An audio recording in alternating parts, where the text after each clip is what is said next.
नमस्कार, जय हिंद। आप सभी का स्वागत है आपके यूट्यूब चैनल यूनिक एकेडमी पर। आज हमारी क्लास होने वाली है फिज़िक्स की चैप्टर नंबर 3 इलेक्ट्रिसिटी। एक बार में ही हम पूरा चैप्टर को इसमें फिनिश कर देंगे। और जैसा कि आपका थ्योरी सेशन चल रहा है, थ्योरी सीरीज़ चल रही है लगातार, चैप्टर 2 हुआ और मैथ की क्लासेस चल रही हैं। चैप्टर 2 फिजिक्स कंप्लीट हो चुका है, चैप्टर 2 आपके केमिस्ट्री कंप्लीट हो चुके हैं, बायो का एक चैप्टर और हिंदी के भी आपके ज़्यादातर चैप्टर कंप्लीट होते जा रहे हैं। तो मैं आशा करता हूँ कि आप अपने पढ़ाई को एक सही मार्ग पे ले जा रहे होंगे कि अच्छा नंबर स्कोर करना है। तो हम अब स्टार्ट करते हैं, जो कि हमारा जैसा कि हमारा आज का लेक्चर होने वाला है बहुत इंटरेस्टिंग होने वाला है, क्योंकि इस एक लेक्चर में आपको पूरा एक चैप्टर आपको बहुत बेहतरीन तरीके से समझा दिया जाएगा। और ये हमारा थ्योरी सीरीज़ चल रहा है। थ्योरी सीरीज़ फिनिश होने के बाद हम जल्द ही आपको सारे चैप्टर्स का न्यूमेरिकल सीरीज़ ले आएंगे, जिसमें एनसीईआरटी और तथा कुछ बाहर के मोस्ट इंपॉर्टेंट न्यूमेरिकल्स को आपको करवाया जाएगा। तो मैं आशा करता हूँ इसके पहले जितने लेक्चर्स हुए हैं आपको बहुत अच्छे लगेंगे और आप उनको बहुत अच्छे से देखे होंगे और नोट्स बनाए होंगे उसी हिसाब से, तभी आप एग्ज़ाम में अच्छे नंबर स्कोर कर पाएंगे। तो हम आज के लेक्चर को स्टार्ट करते हैं। तो अब यहाँ पे हम कंटिन्यू करेंगे अपना लेक्चर नंबर 1 इलेक्ट्रिसिटी। ये वन शॉट में ही हम इसे फिनिश करेंगे, ठीक है। इलेक्ट्रिसिटी होती क्या है? वैसे इलेक्ट्रिसिटी एक तरह की सोर्स होती है। इलेक्ट्रिसिटी क्या होती है? एक तरह की सोर्स होती है जो कि हमें एक तरह की प्रकाश कह सकते हैं, या चीज़ कह सकते हैं कि मतलब एक तरह की एनर्जी के फॉर्म में हमें उस चीज़ को देती है, ठीक है। एक लाइट जल रही है, लाइट किस लिए जल रही है? वो एक प्रकार से एनर्जी को दे रही है हमें, ठीक है। लाइट, इसीलिए उसको लाइट को भी एक तरह से इलेक्ट्रिसिटी का ही फॉर्म बोला गया है, ठीक है। और इसकी जो डिफिनेशन होती है वो भी देख लीजिए। The rate of flow of electric charge in a conductor is called electric current.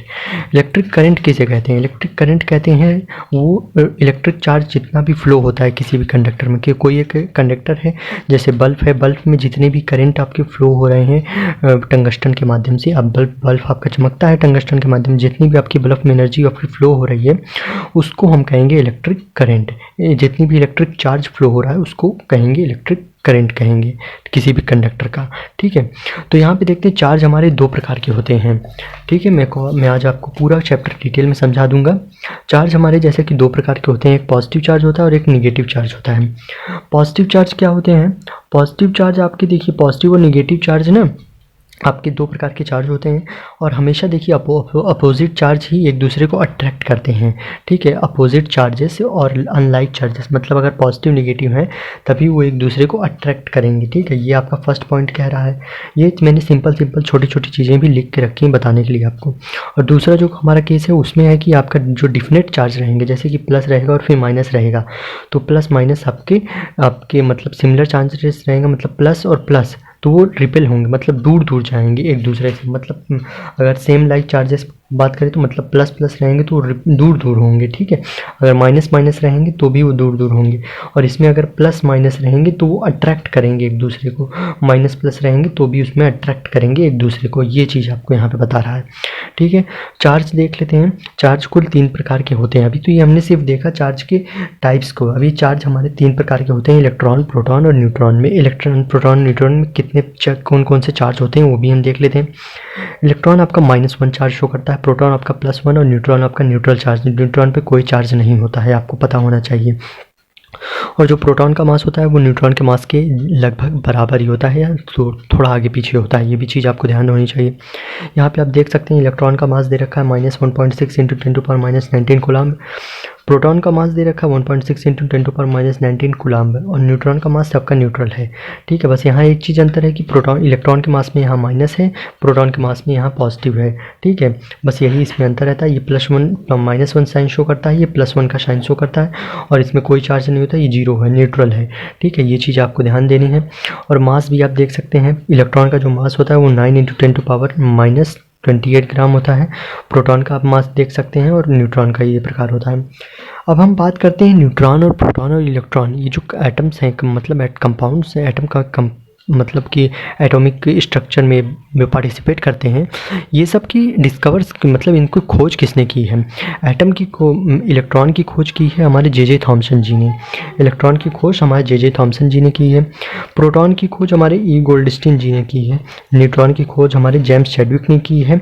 और जो आपका एक न्यूक्लियस है, न्यूक्लियस है ना, एक है केंद्र रहता है जिसमें कि आपका न्यूट्रॉन और प्रोटॉन दोनों रहता है। न्यूक्लियस की आपकी खोज करी है हमारे रदरफोर्ड जी ने, ठीक है, रदरफोर्ड ने आपकी न्यूक्लियस की खोज करी है। पेन थोड़ा नहीं सही चल रही, मैं पेन बदल लेता हूँ, दूसरी पेन। रदरफोर्ड जी ने आपकी की है, ठीक, न्यूक्लियस की आपकी डिस्कवरी रदरफोर्ड जी ने की। तो हम लेक्चर को कंटिन्यू करते हैं आगे और देखते हैं अब कंडक्टर क्या होता है, इंसुलेटर क्या होता है, फिर छोटी छोटी नॉर्मल बातें जानेंगे तभी तो हम बड़ा कुछ सीख पाएंगे। पहले हमको कंडक्टर जाना, अभी मैं डायरेक्ट आपको कंडक्टर के मतलब कि आपको थ्योरीज बताने लगूँ, इलेक्ट्रिक पावर बताने लगूँ, ये सब तो नहीं समझ पाएंगे तुरंत ना। छोटे छोटे से चल के ही हम बड़ी की ओर बढ़ते हैं। तो इस वजह से हमें पहले छोटे छोटे टॉपिक्स को समझना होगा, तभी हम जाके बड़े टॉपिक्स को कवर कर पाएंगे। तो हम पहले कंडक्टर समझेंगे, इंसुलेटर, फिर इन दोनों के बीच का थोड़ा डिफरेंस देखेंगे। वो चीज़ कंडक्टर आपको मैं सीधी भाषा में बताऊं तो वो होते हैं कि जो कि वो ऐसे सब्सटेंस होते हैं जिसमें इलेक्ट्रिसिटी का प्रवाह हो जाता है, मतलब इलेक्ट्रिसिटी जिसमें कि पास हो जाती है उसे कंडक्टर कहते हैं, जिसमें इलेक्ट्रिसिटी नहीं पास हो पाती उसे इंसुलेटर कहते हैं। ये चीज़ है इनके बीच का सबसे बड़ा डिफरेंस, ठीक है। इलेक्ट्रिसिटी फ्लो हो जाती है उसे कंडक्टर कहते हैं, इलेक्ट्रिसिटी नहीं फ्लो हो पाती उसे इंसुलेटर कहते हैं। इलेक्ट्रिसिटी फ्लो हो जाती है, कंडक्टर आपके एल्युमिनियम है, कॉपर है, सिल्वर है। इलेक्ट्रिसिटी नहीं फ्लो हो पाती जैसे कि ग्लास हो गया, रबड़ हो गया, ड्राई हो गया। आपने आसान भाषा में ही मैंने आपको बता दिया, आपको बहुत अच्छे से समझ में भी आ गया होगा। देखते हैं इनका बीच का डिफरेंस देख लें। कंडक्टर में क्यों इलेक्ट्रिसिटी पास हो जाती है, ये क्वेश्चन बनता है यहाँ पे, ठीक। ये आपका क्वेश्चन का आंसर दे रखा है एक प्रकार से, ठीक है, ये आपका आंसर दे रखा है ये दोनों में। कंडक्टर में क्यों इलेक्ट्रिसिटी प्रवाह हो जाती है, कंडक्टर में क्यों इलेक्ट्रिसिटी प्रवाह हो जाती है, क्योंकि उसमें आपके फ्री इलेक्ट्रॉन्स मौजूद होते हैं। कौन से इलेक्ट्रॉन्स, आपके फ्री इलेक्ट्रॉन्स आपके कंडक्टर में मौजूद होते हैं, जिस वजह से कंडक्टर में आपकी इलेक्ट्रिसिटी प्रवाह हो जाती है। और आपके इंसुलेटर में क्यों इलेक्ट्रिसिटी नहीं प्रवाह होती, इंसुलेटर में इस वजह से इलेक्ट्रिसिटी नहीं प्रवाह होती क्योंकि प्रवाह मतलब कि बढ़ते रहना, इलेक्ट्रिसिटी इंसुलेटर में इसलिए नहीं होती क्योंकि वहाँ पे कोई फ्री इलेक्ट्रॉन्स नहीं होते। जब फ्री इलेक्ट्रॉन्स होंगे, मतलब अब जब आपके फ्री इलेक्ट्रॉन्स होंगे तभी तो आपका कंडक्टर मतलब कि फ्री इलेक्ट्रॉन्स कहने का मतलब इलेक्ट्रॉन माइनस जब रहेगा, ये आपस में इलेक्ट्रिसिटी को किसी भी कंडक्टर में फ्लो कराने का काम करते हैं। ये चीज़ आपका कंडक्टर में रहता है, ठीक है, ये चीज़ आपका कंडक्टर में रहता है, ठीक है, कंडक्टर में। और आपका इंसुलेटर में यही चीज़ एब्सेंस रहता है, एब्सेंस, ठीक है। इंसुलेटर में आपका इलेक्ट्रॉन एब्सेंस रहता है। अब देखते हैं इलेक्ट्रिक पोटेंशियल क्या होता है। इलेक्ट्रिक पोटेंशियल होता है कि मतलब एक कोई फील्ड है, मतलब एक इलेक्ट्रिसिटी की कोई फील्ड है, मतलब मैंने इतनी फील्ड खींच दी, अब ये इलेक्ट्रिसिटी की फील्ड हो गई। इस इलेक्ट्रिसिटी फील्ड में कोई भी एक इन्फिनिटी से कोई भी चार्ज आ रहा है, मतलब कोई भी इन्फिनिटी चार्ज मेरे इस इलेक्ट्रिक फील्ड्स में आ रहा है और यहाँ पे अपनी जगह बनाने की कोशिश कर रहा है, तो हम उसे कहेंगे इलेक्ट्रिक पोटेंशियल। इसे अगर ये मेरी इलेक्ट्रिक फील्ड है और यहाँ से इन्फिनिटी से कोई भी एक पॉइंट चार्ज आ रहा है मेरे उस इलेक्ट्रिक फील्ड में, जो वो काम कर रहा है उस जो वो काम कर रहा है उस पॉइंट चार्ज को मूव करके इन्फिनिटी से हमारे इस पॉइंट में लाने को, उस काम को हम इलेक्ट्रिक पोटेंशियल कहते हैं, ठीक है, ये ध्यान देना। इन डिफिनेशन लिखिए, in an electric field is defined as the work done in moving a unit positive charge from infinity to point, मतलब इन्फिनिटी कोई कहीं दूरी से उस पॉइंट को लेके आ रहा है हमारे इलेक्ट्रिक फील्ड में, ठीक है, ये चीज़ है इलेक्ट्रिक पोटेंशियल का टॉपिक। अब देखते हैं पोटेंशियल डिफरेंस क्या होता है। पोटेंशियल डिफरेंस आपको मैं पहले बता दूं कि पोटेंशियल डिफरेंस V से शो होता है, V से आपको, ठीक है। पोटेंशियल डिफरेंस होता है कि किसी भी सब्सटेंस द्वारा किया जा रहा वर्क, ठीक है, किसी भी सब्सटेंस द्वारा किया जा रहा कोई वर्क है तो उस पे जो उसका पॉजिटिव चार्ज होता है, the amount of work done in moving a unit positive charge from one point two another point. अगर एक चार्ज है, एक ये A चार्ज है और ये B चार्ज है, ठीक है, एक चार्ज को हम A चार्ज से B चार्ज में जा रहे हैं, तो इस तरह हमने उसमें चार्ज का प्रवाह किया, ठीक है। एक चार्ज जब दूसरी जगह जाता है तो उसमें कोई वर्क लगता है, तो इन्हीं के बीच का जो वर्क लगता है उसे हम पोटेंशियल डिफरेंस कहते हैं, ठीक है। एक चार्ज जब दूसरे चार्ज के पास जाता है तो उसके बीच में लगने वाला कार्य उसको हम पोटेंशियल डिफरेंस कहते हैं, ठीक है। ये था इसका टॉपिक और ये फार्मूला है V = W/Q। इसकी यूनिट होती है पोटेंशियल डिफरेंस की, वोल्ट होती है, आपको याद रखना है क्योंकि एग्जाम पॉइंट ऑफ व्यू से बहुत इंपॉर्टेंट है, ठीक है। अब देख सकते हैं पोटेंशियल डिफरेंस किससे मेज़र किया जाता है। पोटेंशियल डिफरेंस हमेशा वोल्ट मीटर से ही आपका मेज़र किया जाता है, ठीक है। पोटेंशियल डिफरेंस हमेशा आपका वोल्ट मीटर से मेज़र किया जाता है, ठीक है। और देखते हैं पोटेंशियल। अभी मैं आपको दो चीज़ें बताऊंगा, एक पोटेंशियल डिफरेंस है और एक इलेक्ट्रिक करंट है, ठीक है। मैंने दोनों दो चीज़ में अंतर अभी आपको बता दूंगा साफ साफ। पोटेंशियल डिफरेंस आपका वोल्ट मीटर मेज़र करता है जो कि पैरेलल में होता है, ठीक है। ये ध्यान रखिएगा, पोटेंशियल डिफरेंस किस में होता है, पोटेंशियल आपका पैरेलल में होता है। और एक क्वेश्चन आपका बनता है, ये आपका एग्ज़ाम में आ चुका है, एक बार एक सेट में आया है, मैंने इसको देखा है, किसी एक सेट में आया था ये पेपर आपका 2 नंबर का आपका ये क्वेश्चन फंसा था। 1 वोल्ट किसे कहते हैं, व्हाट इज़ 1 वोल्ट, ये क्वेश्चन था। तो 1 वोल्ट आपका किसे कहते हैं, जब 1 जूल की कोई वर्क, जब 1 जूल का कोई वर्क होगा किसी, मतलब एक चार्ज को दूसरी जगह पे ले जाने में, 1 कूलाम के चार्ज को 1 जूल की वर्क से जब हम किसी एक जगह से दूसरी जगह ले जाते हैं तो उसे हम 1 वोल्ट कहते हैं। और यही चीज़ था आपका इसमें, मैंने डिफिनेशन में भी वही बताया और यहाँ पे भी वही चीज़ आपको बता रहा हूँ, ठीक है। यही चीज़ आप समझ सकते हैं जिस प्रकार से ये दे रखा है आपका, ठीक। Define 1 joule is of work done, मतलब कोई 1 जूल का वर्क डन होता है एक कूलाम के चार्ज को मूव कराने के लिए एक पॉइंट से दूसरे पॉइंट, उसे कहते हैं हम पोटेंशियल, मतलब 1 वोल्ट कहते हैं। अब देखते हैं इलेक्ट्रिक करंट। इलेक्ट्रिक करंट क्या होता है, the rate of flow of electric charge, मतलब इलेक्ट्रिक चार्ज का फ्लो होना in a conductor is called electric current, ठीक है। मतलब कोई एक निश्चित समय में इलेक्ट्रिक चार्ज किसी भी कंडक्टर में फ्लो हो रही है, द रेट ऑफ फ्लो, मतलब कि एक निश्चित समय में किसी एक चार्ज किसी भी कंडक्टर में फ्लो हो रही है तो उसे हमें इलेक्ट्रिक करंट कहते हैं। इसकी ये स्केलर क्वांटिटी होता है, ठीक है, ये स्केलर क्वांटिटी होता है, आपका पता रहना चाहिए। और जो इसका फार्मूला होता है I = Q/T होता है, ठीक है, ये फार्मूला होता है, ठीक है। और इसकी यूनिट क्या होती है, इसकी यूनिट होती है एम्पियर, इसकी यूनिट एम्पेयर होती है। ये जाहिर से बहुत इंपॉर्टेंट टॉपिक है आपके लिए, डिफिनेशन, फार्मूला, यूनिट और ये 3 चीज़ें आपको हर चीज़ में याद रखनी है। स्केलर है, वेक्टर है, उसका डिफिनेशन है, उसका यूनिट क्या है, उसका फार्मूला क्या है, ये 4 चीज़ें आपको हर एक डिफिनेशन में याद रखनी है, ठीक है। 1 एम्पियर किसे कहते हैं, ये भी आपका क्वेश्चन बनता है। व्हाट इज़ 1 एम्पियर, 1 एम्पियर किसे कहते हैं, जब कोई 1 कूलाम का चार्ज, देखिए जब कोई 1 कूलाम का चार्ज है आपका फ्लो हो रहा है आपके किसी एक क्रॉस सेक्शन एरिया से, कंडक्टर से, आपका 1 सेकंड, मैंने बोला ना आपका एक फिक्स समय में फ्लो होता है। तो कोई 1 कूलाम का चार्ज किसी 1 सेकंड में किसी भी कंडक्टर में फ्लो हो रहा है तो हम उसे 1 एम्पियर कहेंगे, ठीक है। ये चीज़ था आपका। और इसमें देख सकते हैं किस तरह लिखा गया, 1 एम्पियर = 1 कूलाम अपॉन 1 सेकेंड। इसमें 2 टॉपिक नोट करने वाले हैं। आपका नोट करने वाली ये चीज़ें हैं कि 1 मिली एम्पियर क्या होता है, 1 मिली एम्पियर = 10⁻³ एम्पियर। ये चीज़ें आपकी न्यूमेरिकल बेस्ड में हैं, न्यूमेरिकल में हेल्प करेंगी आपको, ठीक है, न्यूमेरिकल में हेल्प करेंगी आपको ये सब चीज़ें। 1 माइक्रो एम्पियर = 10⁻⁻6 होता है, 1 माइक्रो एम्पियर = 10⁻⁻6 है, ठीक है। ये सब चीज़ें हैं आपको पता रहनी चाहिए और डिटेल में इस पर स्टडी करिए आप, ठीक है। करंट मेज़र किससे मेज़र किया जाता है, करंट एमीटर से मेज़र किया जाता है। और करंट किस में होता है, सीरीज़ में। अभी आपने देखा पोटेंशियल डिफरेंस किस में था, पोटेंशियल डिफरेंस आपका वोल्ट मीटर से मेज़र किया जाता है और वो होता है पैरेलल में आपका। पर इलेक्ट्रिक करंट आपका सीरीज़ में होता है और ये मेज़र किया जाता है एमीटर से, ठीक है। Electrons flow from negative to positive terminal, ये आपका क्वेश्चन बनता है, इस पर आपका क्वेश्चन बनता है कि मतलब कि electron which direction electrons flow, which direction electrons flow, किस डायरेक्शन में इलेक्ट्रॉन्स फ्लो होता है और किस डायरेक्शन में आपका करंट फ्लो होता है, ये चीज़ आपका क्वेश्चन बनता है। इसे ज़रूर से ज़रूर अपना याद कर लीजिएगा अच्छे से। इलेक्ट्रॉन फ्लो होता है नेगेटिव से पॉजिटिव टर्मिनल को और इलेक्ट्रिक करंट जो होता है वो पॉजिटिव से नेगेटिव टर्मिनल को फ्लो होती है। मतलब इलेक्ट्रॉन जो रहेगा वो नेगेटिव से पॉजिटिव की ओर जाएगी और जो इलेक्ट्रिक करंट रहेगा, मतलब जो करंट प्रवाह होता है हमारे किसी भी इलेक्ट्रिसिटी में, वो हमारा जाता है किस में, वो हमारा जाता है पॉजिटिव टर्मिनल से नेगेटिव टर्मिनल, पॉजिटिव से नेगेटिव टर्मिनल। इलेक्ट्रिक सर्किट्स क्या होते हैं ये देखते हैं। कंटिन्यूस कंडक्टिंग पाथ है consisting of wire other resistance and a switch between two terminal is of a cell or battery along with it is called electric current flow. मतलब कि electric circuit होता है कि जो भी आपके पास स्विच है, बटन है, रेजिस्टेंस है, आपके पास जितने भी प्रकार के इलेक्ट्रिक एप्लीकेशंस हैं उनको मिला के आप इलेक्ट्रिसिटी का फ्लो कराते हो किसी भी कंडक्टर में, तो उसे कहेंगे इलेक्ट्रिक सर्किट्स। इन सबको मिला के इलेक्ट्रिक सर्किट्स का एक टाइप्स बन गया है। ठीक है, इलेक्ट्रिक सर्किट्स कई प्रकार के होते हैं।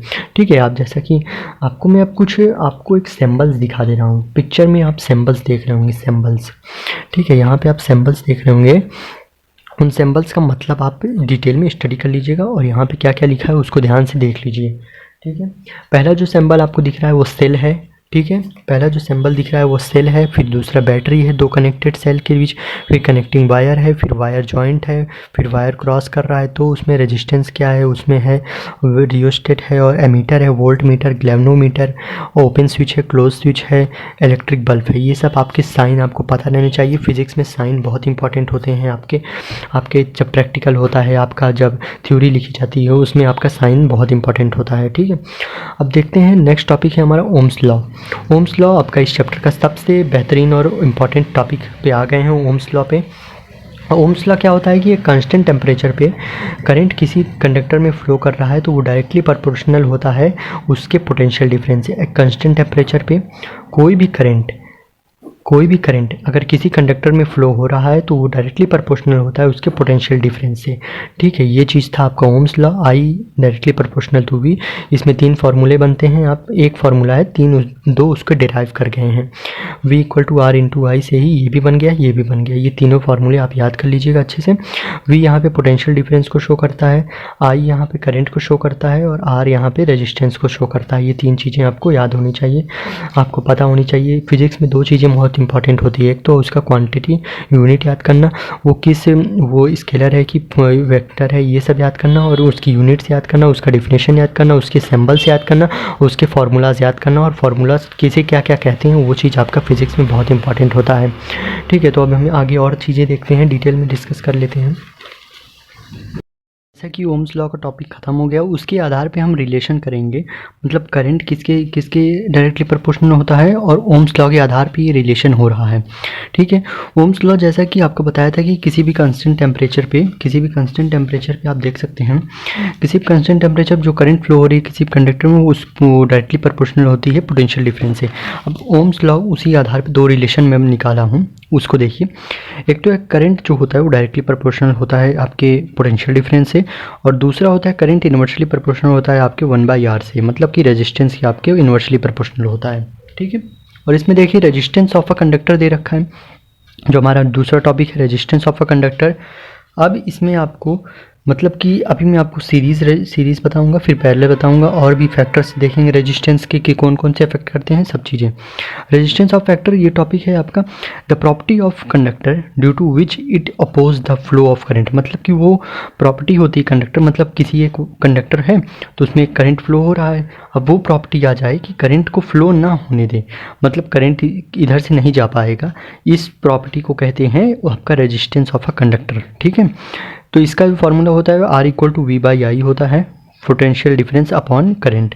इसका यूनिट होता है रेजिस्टेंस का, ओम होता है। ये बहुत इंपॉर्टेंट है, आप न्यूमेरिकल बेस से बहुत इंपॉर्टेंट है ये चीज़।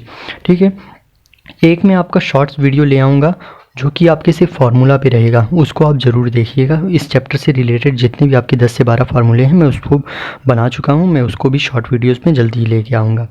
ठीक है, ओम्स लॉ मतलब एक क्वेश्चन है, ये एक तरह का क्या है आपका क्वेश्चन है। क्वेश्चन किस प्रकार का है कि आपका देख सकते हैं डायरेक्ट पूछेगा 1 ओम्स को डिफाइन करो।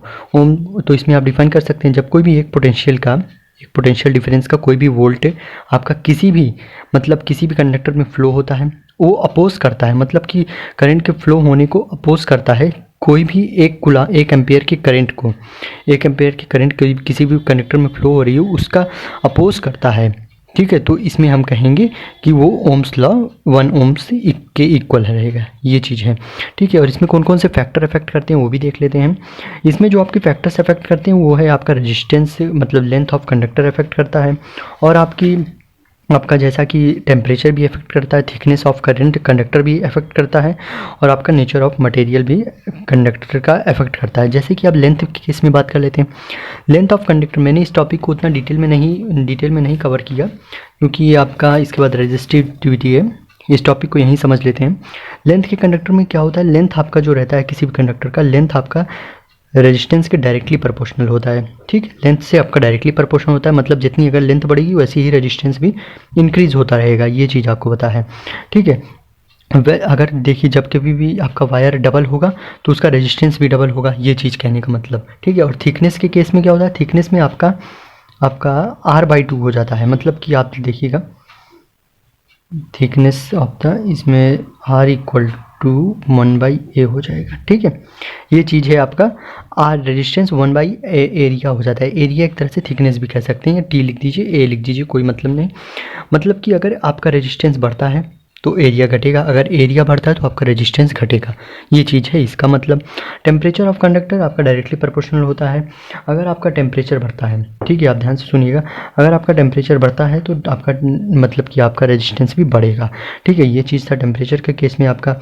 और अगर आप नेचर ऑफ मटेरियल की बात कर लीजिए, नेचर ऑफ मटेरियल, तो नेचर ऑफ मटेरियल पे डिपेंड करेगा कि वो मेटल है कि नॉन मेटल है। ठीक है, ये चीज़ें उस पर डिपेंड करेंगी, ये nature of material non metal और नॉन मेटल पे डिपेंड करेंगी। ठीक है, टेम्परेचर इंक्रीज़ करेगा तो रेजिस्टिविटी भी इंक्रीज़ करेगी। ठीक है, ये सब चीज़ें हैं। अब देखते हैं जो हमारा दूसरा टॉपिक है वो रेजिस्टिविटी है। The resistivity of a substance is the numerical equal to the substance of a rod of that substance which is 1 meter long and 1 square meter in cross। Resistivity को न्यूमेरिकली इक्वल कहते हैं आपके, numerically equal कहेंगे आपके 1, मतलब resistivity जो होती है एक तरह से सिंपल फॉर्म में मैं आपको समझाता हूँ। रेजिस्टिविटी आपकी लेंथ की डायरेक्टली प्रोपोर्शनल होती है और आपके एरिया के इन्वर्सली प्रोपोर्शनल होती है, ये चीज़ रेजिस्टिविटी आपको शो करती है। मतलब अगर लेंथ बढ़ता है तो आपका रेजिस्टिविटी बढ़ेगा, अगर रेजिस्टिविटी बढ़ता है तो आपका लेंथ मतलब एरिया आपका घटेगा, ये चीज़ बताने की कोशिश कर रहा है रेजिस्टिविटी, जो कि न्यूमेरिकली ये इक्वल होता है। और इसका फॉर्मूला ये होता है, इस पर आपके ये स्टार लगा लीजिए क्योंकि ये आपका न्यूमेरिकल बेस्ड बहुत इंपॉर्टेंट होने वाला है। P यहाँ पे आपका रेजिस्टिविटी है, A आपका एरिया है, L आपका लेंथ है, R आपका रेजिस्टेंस है, यहाँ लिखा नहीं गया रेजिस्टेंस आपका है। ठीक है, लिख देते हैं, ये आपका रेजिस्टेंस है। और देखते हैं इसकी एसआई यूनिट क्या होती है। जैसे कि रेजिस्टेंस की एसआई यूनिट ओम थी तो इसकी एसआई यूनिट थी ओम मीटर रहेगी। ठीक है, एक रेजिस्टिविटी, ये भी मैं जितने भी आपको 1 ओम, 1 वोल्ट, 1 एम्पेयर, 1 कोलाम्ब, 1 रेजिस्टिविटी जितने भी बता रहा हूँ ना, ये सब आपके एग्जाम पॉइंट ऑफ व्यू से बहुत इंपॉर्टेंट है। ये 2 से 3 नंबर के क्वेश्चन बनते हैं और ये हर साल रिपीट होते रहते हैं। तो 1 रेजिस्टिविटी कहते हैं कि द सब्सटेंस है, न्यूमेरिकली जो चीज़ अभी मैंने ऊपर बताई वही चीज़ यहाँ पर भी आप उसको बता सकते हैं। मतलब कि देखिए numerically equal to the resistance of a rod of that substance which is 1 metre long, मतलब रेजिस्टेंस उस सब्सटेंस इक्वल होता है जिसका लेंथ 1 मीटर लॉन्ग होता है और 1 स्क्वायर मीटर होता है उसका क्रॉस सेक्शन एरिया। इन्वर्सली इसको कह सकते हैं, ये इन्वर्सली होता है और ये डायरेक्टली होता है। ठीक है, ये चीज़ थी रेजिस्टिविटी का पूरा टॉपिक। और रेजिस्टिविटी ऑफ अ टेबल, अपने आपको रेजिस्टिविटी की एक टेबल आपको स्क्रीन पे शो हो रही होगी। ठीक है, वो काफ़ी टेबल बड़ी थी, इस वजह से लिखना ठीक नहीं लगा, इसलिए आपको शो हो रही होगी। जैसा कि इसमें आपका कंडक्टर शो हो रहा है, सेमी कंडक्टर शो हो रहा है, इंसुलेटर शो हो रहा है। कंडक्टर में आपके मेटल्स आ रहे हैं। ठीक है, कंडक्टर में आप जैसा कि देख पा रहे होंगे आपके मेटल्स आ रहे हैं। सिल्वर है आपका, सिल्वर दे रखा है, कॉपर दे रखा है, एल्युमिनियम दे रखा है, टंगस्टन, निकल, आयरन, क्रोमियम, मर्करी, इन सब की रेजिस्टिविटी भी सामने सामने लिखी है, जिनको आप नोट कर लीजिए और बड़ी बेहतरीन तरीके से याद कर लीजिए क्योंकि ये आपके न्यूमेरिक मतलब कि MCQ बेस्ड क्वेश्चंस हैं, इस वजह से मैं आपको बता दे रहा हूँ। सेमी कंडक्टर्स में आपके जर्मेनियम और सिलिकॉन आते हैं, इसकी भी रेजिस्टिविटी दे रखी है, सबकी पावर ओम मीटर है। ठीक है, क्योंकि रेजिस्टिविटी है। इंसुलेटर भी दे रखा है आपका। ठीक है, इंसुलेटर में आपका दे रखा है ग्लास है, पेपर है, डायमंड है, हार्ड रबड़ है और इबोनिट है। ये सब चीज़ें आपका जैसे कि आपके टेबल में दे रखा है, तो आप उसको देख के स्टडी कर लीजिए और लिख लीजिए। अब देखते हैं इसमें जो टेबल के आधार पे अब एक चीज़ मैं आपको बता दे रहा हूँ। जो आपका कॉपर होता है और एल्युमिनियम वायर, ये आपका क्यों यूज़ होता है इलेक्ट्रिसिटी ट्रांसमिशन में, क्यों, ये चीज़ आपका क्वेश्चन बनता है। कॉपर और एल्युमिनियम का ही वायर आपके इलेक्ट्रिसिटी ट्रांसमिशन में क्यों यूज़ होता है, क्योंकि ये इसका जो रेजिस्टिविटी होता है कॉपर एल्युमिनियम का वो काफ़ी ज़्यादा लो होता है, इस वजह से इसका प्रयोग होता है। ठीक है, ये भी आपका क्वेश्चन है, बहुत इंपॉर्टेंट है। ठीक, अब देखते हैं और आगे टॉपिक्स को डिस्कस करते हैं। ठीक, ज़्यादा बड़ा चैप्टर नहीं है और कुछ हैं थोड़े बहुत, उसको डिस्कस करेंगे। और एक और क्वेश्चन उसी के आधार पे, why heating appliances made by alloy rather than a pure metal. मतलब कि जो हीटिंग एप्लीकेशंस होते हैं वो आपके क्यों एलॉयल से बने होते हैं, क्यों प्योर मेटल से नहीं बने होते हैं। इसका ये मतलब होता है कि जो रेजिस्टिविटी होती है एलॉयल की वो काफ़ी ज़्यादा मच हाइयर होती है प्योर मेटल के हिसाब से। मतलब कि रेजिस्टिविटी जो होती है आपकी एलॉयल की वो काफ़ी ज़्यादा हाइयर होती है किसी भी प्योर मेटल से, ठीक है। और वो एलॉयल कभी भी बर्न नहीं होता। आप एक चीज़ ध्यान दीजिएगा, एलॉयल कभी भी आपका बर्न नहीं होता, ठीक है। ये एलॉयल्स आपके कभी भी बर्न नहीं होते, इस वजह से इसको यूज़ किया जाता है प्योर मेटल के रिगार्डिंग में, ठीक है। ये भी एक क्वेश्चन है कि नाइक्रोम यूज़ क्यों किया जाता है, नाइक्रोम क्यों यूज़ किया जाता है, ये आपको बताना है। नाइक्रोम आपका इसलिए यूज़ किया जाता है कि क्योंकि इसकी हाई रेजिस्टिविटी होती है, ठीक है। आपके प्रेस में एक एलिमेंट होता है, आप देखते होंगे आयरन प्रेस आपका रहता है। आयरन प्रेस के जो आपके नीचे पार्ट में आयरन प्रेस कुछ आपका इस प्रकार से रहता है, इस प्रकार से रहता है। तो आपके जो यहाँ नीचे एलिमेंट में कुछ इस प्रकार से आपके नाइक्रोम की एक लेयर लगी होती है। तो आप डायग्राम आप फिगर बुक में देख लीजिएगा, इस प्रकार से ही कुछ होता है। मैं आपको सही से बता नहीं पा रहा हूँ, इसमें डायग्राम नहीं इसमें दे रखा है इस वजह से, ठीक है। इस प्रकार से कुछ आयरन होता है, यहाँ पे एक लेयर लगी होती है जो कि आपकी नाइक्रोम की लेयर होती है। सबसे आयरन के नीचे पार्ट में ये लेयर लगी होती है, क्योंकि ये इसकी हाई रेजिस्टिविटी होती है और ये कभी भी ऑक्सीडेशन नहीं होता। अगर कोई भी ऑक्सीडेशन हो जाएगा तो वो बर्न हो जाएगा, ठीक है। ये चीज़ कभी भी नहीं होता इसमें, ठीक है। अब दो प्रकार के हम रेजिस्टेंस के कॉम्बिनेशन देखने वाले हैं, दो प्रकार के, ठीक है। एक सीरीज़ है, एक पैरेलल सीरीज़। जैसा कि सीरीज़ का जो रेजिस्टेंस होता है, सीरीज़ आपका कुछ इस फॉर्म में आपका कनेक्ट रहता है। मतलब कि ऐसे ऐसे रेजिस्टेंस आपका आगे आगे ऐसे ऐसे कनेक्ट रहेगा। ये फॉर्म आपका सीरीज़ का रहता है, ठीक है। ये फॉर्म आपका सीरीज़ का रहता है। इसमें आप चाहे कितने भी सीरीज़ को कनेक्ट कर दीजिए, आपका लाइन वाइज ही रहेगा। Any number of resistance connected in series equal to the sum of individual. मतलब जितने भी आपके कनेक्ट रहेंगे वो आपके सम के इक्वल रहेंगे। मतलब आप अलजेब्रिक सम करते हैं ना कभी कभी मैथ में, तो 1 + 1 + 2 2 3 4 ऐसे लिखते हैं, फिर जितने आपके टोटल रहते हैं वो लिखते हैं। तो इन सबको जोड़ते हैं तो आपका आता है।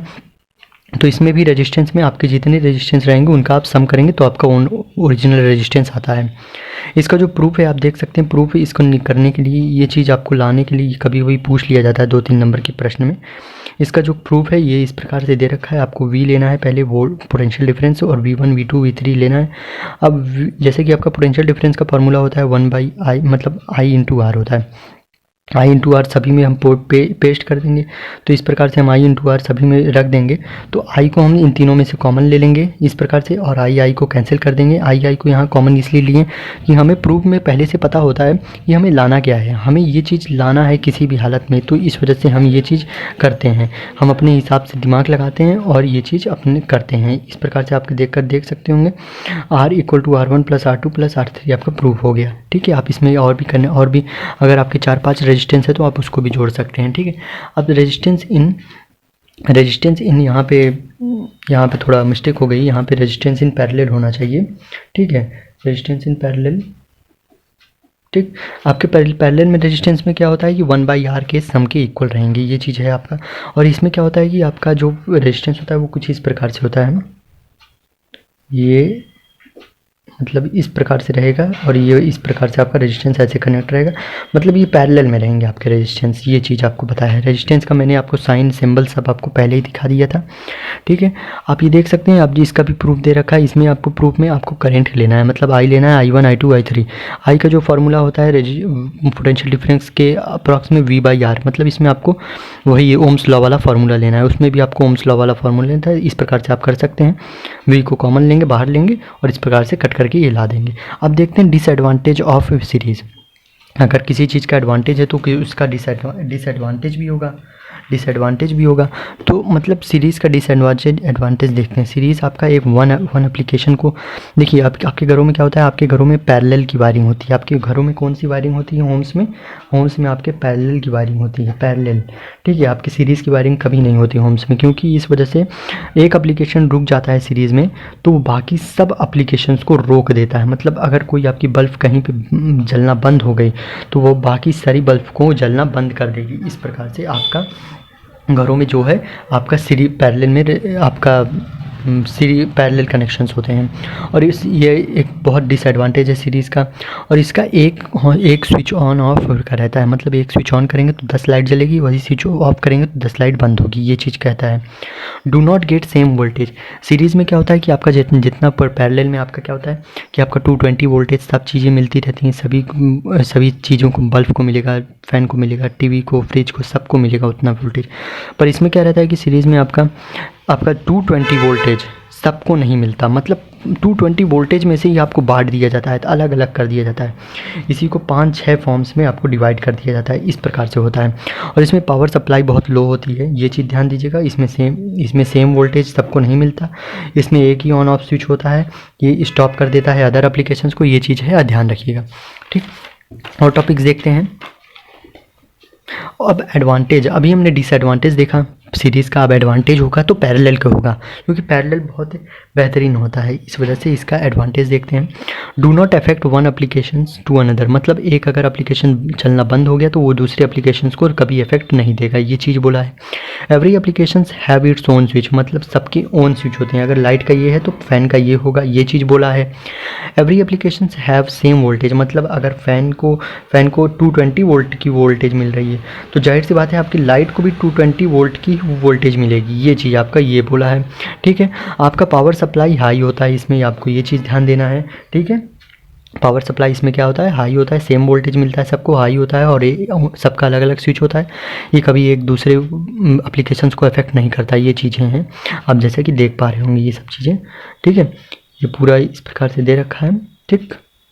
अब देखते हैं नेक्स्ट टॉपिक है इलेक्ट्रिक पावर। इलेक्ट्रिक पावर, फिर इलेक्ट्रिक हीटिंग आएगा, फिर यहाँ से आपके चैप्टर एंडिंग की तरफ हम बढ़ रहे हैं, और जो कि आपका चैप्टर जैसे जैसे एंड हो रहा है वैसे वैसे इंपॉर्टेंट टॉपिक्स निकल के आ रहे हैं। तो प्लीज़ वीडियो को बिना स्किप करे पूरा देखिएगा, क्योंकि लास्ट तक आपको बहुत हेल्पफुल चीज़ें, अगर आप लास्ट तक देखते हैं तो आपको ज़रूर लगेगा कि आज हमने बहुत हेल्पफुल चीज़ें देखी हैं, ठीक है। ये सेशन जैसे कि आपका पूरा थ्योरी सेशन चल रहा है, इसमें मैं आपको सिर्फ थ्योरी करवाता रहता हूँ, इसमें मैं थ्योरी करवाऊँगा पूरे, जैसे कि अभी 2 चैप्टर की थ्योरी होगी, ये तीसरा चैप्टर चल रहा है, चौथा 5वां चैप्टर जैसे ही ख़त्म होता है मैं फिर वैसे ही NCERT के आपके न्यूमेरिकल्स को करवाना स्टार्ट कर दूँगा, पूरे NCERT के न्यूमेरिकल्स को करवाऊँगा, ठीक है। तो इसमें देख सकते हैं इलेक्ट्रिक पावर क्या होता है। इलेक्ट्रिक पावर होता है इलेक्ट्रिकल वर्क डन, कोई भी एक कंडक्टर है वो कितना भी वर्क डन करता है अपने समय के हिसाब से, मतलब एक कोई बल्ब है तो वो 10 घंटा जलती है, 10 घंटा जलती है एक पर्टिकुलर टाइम के हिसाब से, उस पर लगने वाला शक्ति क्या है, उससे लगने वाला पावर क्या है, वही चीज़ निकालते हैं पावर से। Electric power is an electric work done per unit time, ठीक है। P = W/T, इस पर बहुत न्यूमेरिकल आते हैं आपके। इसकी यूनिट होती है वाट होती है, 1 वाट, ये क्वेश्चन बन गया ना, 1 वाट किसे कहते हैं, वाट पे ही आपकी यूनिट्स पे ही क्वेश्चन बनते हैं, ये आ चुका है, ये आपके पिछले बैक पेपर्स में आया है, ठीक है, बैक पेपर्स में आपके आ चुका है ये चीज़। इसको मैंने देखा था, ये किसी सेट में आया था आपके 2020 या 19 के सेट में आपके आ चुका है, ठीक है। और देखते हैं the power of 1 what is a rate of working if 1 joule पर सेकेंड, मतलब वही चीज़ है, डिफिनेशन जो चीज़ है वही ये भी कह रहा है। अगर कोई 1 वाट की पावर उसके इक्वल होती है, मतलब 1 जूल का वर्क कर रहा है कोई भी कंडक्टर, और 1 सेकेंड में 1 पर सेकेंड कितना वर्क कर रहा है। तो पावर के और भी फार्मूलेज होते हैं, पावर को और भी तरीके से निकाल सकते हैं आप, जैसे P = V/W/T होता है, work upon time. P = I²R, मतलब electric current square into resistance. P = V/I, मतलब potential difference into current. P = V²/R, मतलब पोटेंशियल डिफरेंस अपॉन रेजिस्टेंस। ये चारों चीज़ें आपके फार्मूलाज की हैं, याद रखिएगा ज़रूर, ठीक। अब देखते हैं कुछ और आगे चीज़ें देखते हैं, जैसा कि, और अभी इलेक्ट्रिक चार्ज है, इसके बाद आपका मैक्सिमम 1 पेज है, फिर उस वहाँ तक आपका चैप्टर फिनिश हो जाएगा, ठीक है। इलेक्ट्रिकल एनर्जी क्या होती है। इलेक्ट्रिकल एनर्जी होती है कि मतलब किसी भी आपका, जैसे कि आप किसी भी एप्लीकेशंस में आप कितनी एनर्जी दे रहे हो, पावर होती है कि शक्ति, आप कितनी शक्ति से, मतलब कितनी तेज़ी से एनर्जी दे रहे हो पर सेकंड, उसे पावर कहते हैं, ठीक है। इलेक्ट्रिक और एनर्जी कहते हैं, एनर्जी किसी की मतलब जो होता है कि आपका किसी कंडक्टर में कितनी प्रकार, मतलब आपने शक्ति दे दी, आपने पावर दे दी। एनर्जी दूसरी चीज़ है, एनर्जी मतलब वो कितनी देर तक काम कर सकता है, आपने जितनी पावर दी है। अगर कोई बॉडी है, बॉडी में अगर आपने पावर दी है तो वो अब कितने समय तक काम कर सकता है, वो कितने समय तक काम कर सकता है, ये आपका एनर्जी डिसाइड करता है। ठीक है, बॉडी में, बॉडी को खाना दिया, खाने कितनी देर आपके बॉडी में स्टोर रहेगा, ये आपका एनर्जी बनाएगा, ये आपका एनर्जी डिसाइड करता है। ठीक है, तो ये चीज़ें हैं, आपको बहुत बेहतरीन तरीके से मैं समझाने की कोशिश करता हूँ एग्जाम्पल दे के आपको। मैं आशा करता हूँ कि आपको वीडियो काफ़ी ज़्यादा पसंद आ रहा हो, तो प्लीज़ लाइक करिएगा, हमारे चैनल से जुड़ने के लिए ज़रूर सब्सक्राइब करिएगा। ठीक है, electric energy is the product of power rating and the time for which is used. मतलब ये पावर के और टाइम के इक्विवेलेंट मल्टीप्लाई के इक्वल होता है, E इक्वल टू P/T। और यूनिट इसका क्या होता है, वाट और हावर। वाट हावर इसकी यूनिट होती है। कमर्शियल यूनिट क्या होती है, इलेक्ट्रिक कमर्शियल यूनिट कहते हैं, ये हाउसेस में यूज़ होते हैं, मतलब घरों में जो बिजलियाँ होती हैं हाउस में, आपकी इसी बेस्ड पे निकाली जाती हैं कि कितना बिल बना है आपका, उसी इस बेस्ड पे। कैलकुलेशन इसका इस प्रकार से होता है, वाट इंटू हावर इंटू टाइम अपॉन 1000, इस प्रकार से आप कैलकुलेट कर सकते हो। ठीक है, और एक नोट करने वाली बात है कि 1 किलो वाट हावर इक्वल कितने होता है जूल्स के, ये आपका न्यूमेरिकल बेस से इम्पॉर्टेंट है, न्यूमेरिकल बेस से आपका इम्पॉर्टेंट है। ठीक है, इसमें आप देख सकते हो 3.6 इंटू 10⁶ जूल, ये इक्वल है 1 किलो वाट हावर, इतने के इक्वल है। अब जो टॉपिक आता है, ये पूरा जितना भी टॉपिक था इलेक्ट्रिकल एनर्जी का टॉपिक था, मैं आशा करता हूँ बहुत अच्छा लगा होगा आपको। अब जो टॉपिक है हीटिंग इफेक्ट ऑफ करंट है, हीटिंग इफेक्ट ऑफ करंट भी आपका बहुत अच्छा टॉपिक है। हीटिंग इफेक्ट ऑफ करंट है मतलब पावर लग गई, एनर्जी भी मिल गई, अब कितना हीट प्रोड्यूस किया ये तो बताओ। मतलब पावर दे दिया उसको और उसने एनर्जी का भी यूज़ कर लिया। अब एनर्जी को जब प्रयोग किया, उसके एनर्जी प्रयोग करने के बाद आपको कितना हीट लगा, मतलब कि कोई बल्ब है उसको हमने ऑन किया, उसको पावर मिला, अब पावर मिला तो उसमें एनर्जी जनरेट हुई, एनर्जी जनरेट हुई तो बल्ब गर्म होगा। ठीक है, एनर्जी जनरेट होगी तो बल्ब गर्म होगा, बल्ब गर्म होगा तो वो हीट फेंकेगा। ठीक है, अब वो पूछ रहा है कि हीट कितना फेंक रहा है, ये चीज़ आपको निकालना है, इस फॉर्मूले से आपको निकालते हैं। ठीक है, when an electric current is passed through a high resistance wire like nichrome, nichrome आपका प्रेस में पाया जाता है, आयरन में। ठीक है, the resistance wire become very hot and produces heat. तो क्या होता है आपके, जैसे कि मैंने अभी आपको हिंदी में पूरा ट्रांसलेट करके बताया, यही चीज़ आपका इसमें दे रखा है। ठीक है, तो नाइक्रोम वायर में हीट, इलेक्ट्रिसिटी पास हुई, इलेक्ट्रिक करंट आया, उसने पावर जनरेट किया, पावर जनरेट से एनर्जी जनरेट हुई, एनर्जी जनरेट होने से उसमें आपका हीटिंग इफेक्ट जनरेट हुआ, हीटिंग इफेक्ट जनरेट होने से वो चीज़ें जो रहेंगी एप्लीकेशंस वो गर्म हो जाएंगी। ये इसका फॉर्मूला दे रखा है, इस पर भी आपका न्यूमेरिकल आता है। ठीक है, न्यूमेरिकल पॉइंट ऑफ व्यू से भी ये भी बहुत इंपॉर्टेंट है आपका। H equal to I square R into T, R यहाँ पे आपका रेजिस्टेंस है, टी आपका टाइम है, आई इधर आपका करंट है, ये आपका करंट है, मैं आपको लिख दे रहा हूँ और अच्छे से समझ में आए। आर आपका रेजिस्टेंस है, ठीक है, रेजिस्टेंस है, टी आपका टाइम है यहाँ पे। ठीक, ये तीनों चीज़ें यहाँ पे देख लीजिए, याद कर लीजिए। और इसका जो और फार्मूला होता है H equal to V square T upon R, V यहाँ पे पोटेंशियल डिफरेंस है, टी आपका टाइम है, आर यहाँ पे रेजिस्टेंस है, H equal to V I T, V आपका पोटेंशियल डिफरेंस, आई आपका करंट है, टी आपका टाइम है। ठीक है, ये सब चीज़ें हैं। और देख सकते हैं H equal to I square R T, I यहाँ पे आपका करंट है, आर यहाँ पे रेजिस्टेंस है, टी आपका टाइम है। ये आपका एक अभी मैंने आपको वहाँ पे जूल का कुछ बताया था आपको एक फार्मूला, ये चीज़ वैल्यू। अब यहाँ पे मैं आपको कैलोरीज़ की एक वैल्यू बताता हूँ। 1 कैलोरीज जो होता है 4.2 जूल। अगर आपको हीट का वैल्यू जो है आपको कैलोरीज में कन्वर्ट करना है तो आपको इन सभी के नीचे 4.2 का डिवाइड कर देना है। मतलब इस प्रकार से H equal to V square T upon 4.2 R, ये पहले वाले का फॉर्मूला है। ठीक है, ये हो गया।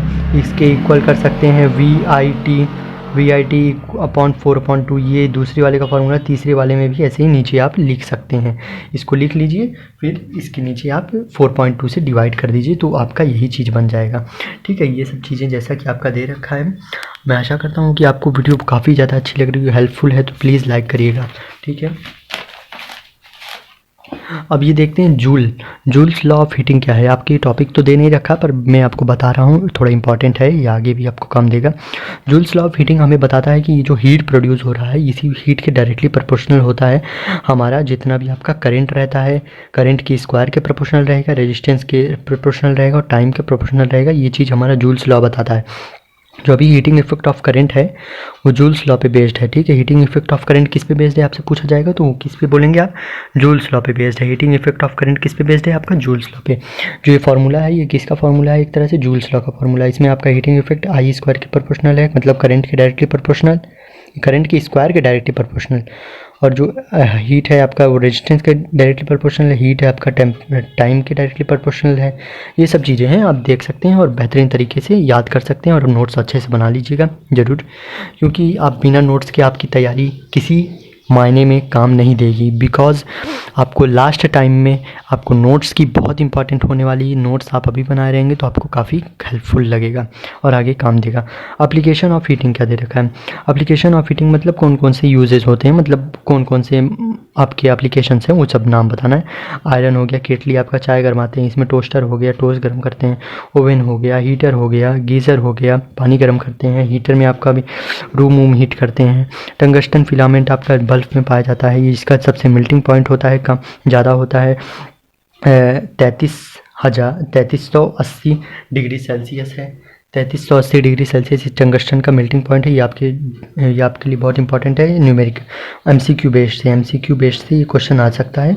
तो आपके क्वेश्चन इन्हीं से बनेंगे। ये जो पूरा नोट्स है इन्हीं से आपका एक एक क्वेश्चन बनेगा, चाहे वो एमसीक्यू का हो, चाहे 2 नंबर का हो, चाहे 3 नंबर, 5 नंबर, 8 नंबर, सब इन्हीं नोट से बनने वाले हैं। आपके बीच बीच में से कहीं आपसे पूछ लेगा एमसीक्यू, तो आप अगर पढ़े रहोगे तो बता लोगे, अगर नहीं पढ़े रहोगे ठीक से, अगर नोट्स बेहतरीन तरीके से नहीं बनाए रहोगे तो आप नहीं बता पाओगे। ठीक है। इन electric fuse for protecting house hold wiring and applications. अब आपका हीटिंग एलिमेंट्स का यूज़ होता है, जैसे कॉपर हो गया, एल्युमिनियम, इसका यूज़ होता है इलेक्ट्रिक फ्यूज़ में। ठीक है, तो आपके बुक में ये फिगर बना होगा तो आप वो देख सकते हो। तो जैसा कि यहाँ पे हमने ये पूरा चैप्टर जैसा कि इलेक्ट्रिसिटी का जो चैप्टर था वो हमने कंप्लीट कर लिया है। ठीक है, एक ही वीडियो में हमने ये पूरा चैप्टर आपका कंप्लीट करवा दिया। अब बस आपका काम है कि आप इसको नोट्स बहुत बेहतरीन तरीके से बनाइए और मैं आपको पूरा नोट्स एक बार फिर से रीओपन करके बहुत अच्छे तरीके से दिखा दे रहा हूँ, शो करवा दे रहा हूँ। ठीक है, यहाँ पे आप देखिए, ये तो दूसरे उस चैप्टर का नोट्स है। यहाँ से आपका स्टार्टिंग था। ठीक है, इलेक्ट्रिसिटी यहाँ से स्टार्टिंग था, फिर हमने ये चार्ज के टॉपिक को कवर किया, नेगेटिव चार्ज, पॉजिटिव चार्ज। ठीक है, चार्ज और भी देखे हमने, इलेक्ट्रॉन, प्रोटॉन, न्यूट्रॉन, उनकी डिस्कवरीज देखी हमने। ये आपका एमसीक्यू बेस्ड से क्वेश्चन से इंपॉर्टेंट है। कंडक्टर देखा, इंसुलेटर देखा हमने, फिर हमने उनके बीच का थोड़ा डिफरेंस देख लिया, फिर हमने इलेक्ट्रिक पोटेंशियल देखा। ये आपका नोट्स क्या होता है? नोट्स आपकी बुकों की जो लैंग्वेज होती है, बुक की लैंग्वेज को आपको बहुत गहराई से, आपकी बारीकियों से समझाती है आपको नोट्स से सिर्फ। तो नोट्स से इसलिए आपको बहुत इंपॉर्टेंट होगी। बुक्स तो सभी पढ़ते हैं, बुक्स आप भी पढ़िए, मैं कहता हूँ आप भी बहुत बेहतरीन तरीके से बुक से तैयारी करिए, बट आपकी नोट्स जो है, नोट्स आपको बेहतरीन और भी नंबर स्कोप करने में, मतलब एग्ज़ाम टाइम में आपको रिलैक्स फीलिंग करवा के आपको पढ़ाई करने में अच्छा लगे, उसके लिए होता है नोट्स। क्योंकि एग्ज़ाम टाइम में आप बुक्स तो इतनी मोटी मोटी बुक्स तो आप पढ़ते नहीं हो, उसमें उस समय आप नोट्स उठाते हो, न्यूमेरिकल्स लगाते हो, नोट्स में जो न्यूमेरिकल्स लगे रहते हैं, नोट्स में जो थ्योरीज होती हैं वो आप याद करते हो और बेहतरीन तरीके से अपना काम करते हो और अच्छा नंबर गेन करते हो। ये पोटेंशियल डिफरेंस का टॉपिक था, जैसा कि हमने फिनिश किया। इसमें भी आपका देख सकते हैं बेहतरीन टॉपिक्स हैं। आपका 1 वोल्ट का था, इलेक्ट्रिक करंट का जो टॉपिक था हमने, 1 एम्पेयर का टॉपिक था, और भी इसमें टॉपिक्स थे। ये सब चीज़ें इसमें देख सकते हैं। इलेक्ट्रिक सर्किट्स का टॉपिक था, ओम्स लॉ का टॉपिक था। ओम्स लॉ का भी टॉपिक बहुत बेहतरीन है, ये एग्जाम पॉइंट ऑफ व्यू से बहुत इंपॉर्टेंट है। ओम्स लॉ तो एक बार मैं आपको बताना चाहूँगा, ओम्स लॉ एक बार तो आपके 6 नंबर में आपको पूछ लिया था। ओम्स लॉ को डिफाइन करिए, उस पर शॉर्ट नोट लिखिए। तो इस समय इससे आप पढ़े रहेंगे तो आप ज़रूर लिख करके आएंगे, और 6 नंबर कोई बड़ी बात नहीं है, और आप अगर आप पढ़े हैं तो 6 नंबर आपके ही होंगे। ठीक है, ये देखिए इस प्रकार से फैक्टर अफेक्टिंग रेजिस्टेंस ये टॉपिक था। रेजिस्टिविटी का टॉपिक था आपका, रेजिस्टिविटी टेबल्स आपको शो करा है, उसके आधार पे हमने कुछ 2-3 पॉइंट्स आपको बताएं। फिर हमने रेजिस्टेंस का टॉपिक फिनिश किया, यहाँ पे 2-3 क्वेश्चंस चेक करें हमने। ठीक,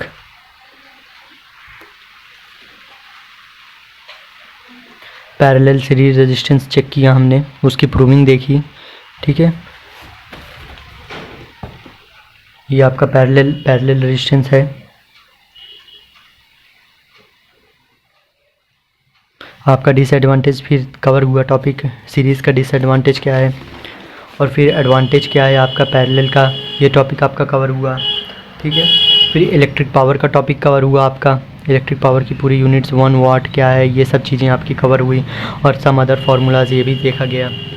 फिर आपका इलेक्ट्रिकल एनर्जी का टॉपिक कवर हुआ। इलेक्ट्रिकल एनर्जी के बाद आपका हीटिंग इफेक्ट ऑफ करंट का टॉपिक कवर हुआ है। मतलब बहुत बेहतरीन तरीके से सब मैं लाइन से आपको बताने की कोशिश किया हूँ। मतलब पहले आपका आया इलेक्ट्रिक पावर आया, फिर आपका इलेक्ट्रिक का एनर्जी आया, फिर हीटिंग इफेक्ट ऑफ करंट आया, फिर अब आपका ये टॉपिक आ गया था हीटिंग इफेक्ट का आया, फिर जूल्स लॉ आया आपका, फिर एप्लीकेशंस ऑफ हीटिंग आया, जहाँ पे आपका चैप्टर पूरी तरह से कंप्लीट हो चुका है। ठीक है, तो मैं आशा करता हूँ कि आपको वीडियो बहुत अच्छी लगी होगी। अगर वीडियो अच्छी लगी है तो प्लीज़ इसको लाइक करिएगा, अपने दोस्तों के साथ ज़रूर शेयर करिए, हमारे चैनल से जुड़ने के लिए ज़रूर सब्सक्राइब करिएगा। ठीक है, और भी इसी तरह से और भी क्लासेस मैं लेके आऊँगा जल्दी ही। हिंदी की क्लासेस चल रही हैं, आप उसको ज्वाइन करके पढ़ सकते हैं। बहुत बेहतरीन तरीके से खंड काव्य पढ़ाया जा रहा है उधर, और भी गद्य के भी और चैप्टर्स में कंप्लीट कराने की कोशिश करूँगा। मैथ की क्लासेस चल रही हैं, अभी थोड़ा ब्रेक हुआ है मैथ की क्लासेस का। 2.4 एक्सरसाइज भी हमें आगे कंप्लीट करनी है। जैसे कि मैथ का भी मैं पूरा चैप्टर आपको कंप्लीट करवाऊंगा। पहले हम एनसीईआरटी के क्वेश्चंस करेंगे, फिर हमें और कॉम्पिटिटिव एग्ज़ाम आरएस अग्रवाल या इन सब के क्वेश्चंस करेंगे। ठीक है, तो मैं आशा करता हूँ आज की वीडियो आपको काफ़ी ज़्यादा हेल्पफुल लगी होगी। तो इसको अपने दोस्तों के साथ भी ज़रूर शेयर करिएगा, हमारे चैनल से ज़रूर जुड़ जाइए, क्योंकि ऐसी इंटरेस्टिंग वीडियोज़ आपको तैयारी में बहुत मदद करेंगी। और इसी तरह हमारे चैनल से जुड़ के हमें सपोर्ट करिए। जय हिंद, नमस्कार।